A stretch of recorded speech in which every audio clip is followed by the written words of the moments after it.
Bukod kay G. Ikju, may iba pa raw biktima ng pangingidnap ng mga polis. Ibinunyag ni PNP Chief Bato de la Rosa na kinimpihan ng Pangulo sa gitna ng panawagang resignation. Saksi si Marizo Mali. Meron lang naman din na gobernador bago. Ganon din, hold up yung Koreano. Meron na naman at maraming pulis ng import. Kasarap pagsasakaling pagpapalian ng linggo. Hiwalay na kaso raw ng pagkidnap sa isa ring Koreano ng mga pulis din. Ang kinagagalit na naman ni PNP Chief Bato de la Rosa.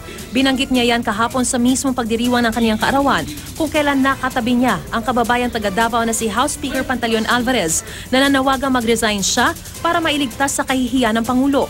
Sa gitna pa rin yan ang pagkakasangkot ng mga pulis sa pagpatay sa Koreanong si G. Ikju sa loob ng Camp Crame. Pero ang panawagang resignation, kinontra mismo ng Pangulo kagabi. Kung ipatanggal si Bato, si Speaker, pati ako, wala dito yung dito.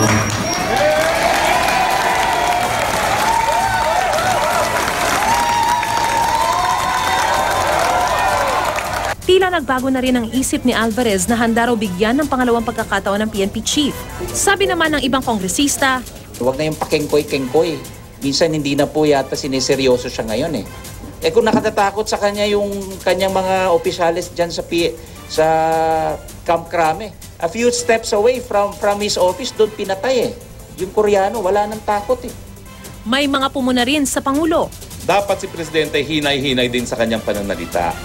Kasi kapag sinabi niya na at all cost, babakapin niya ang pulis, tumatapang ang pulis.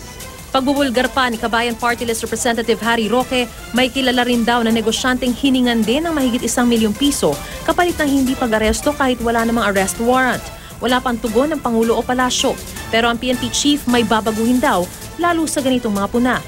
Napatay na pala yung Koreano tapos nanonood ka ng Bryan Adams concert.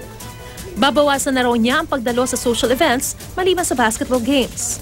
Kung hindi ako manonood sa mga ganong mga games,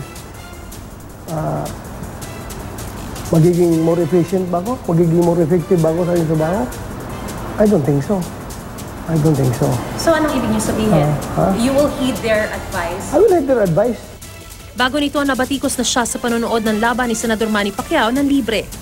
Ako si Marizo Mali, ang inyong saksi.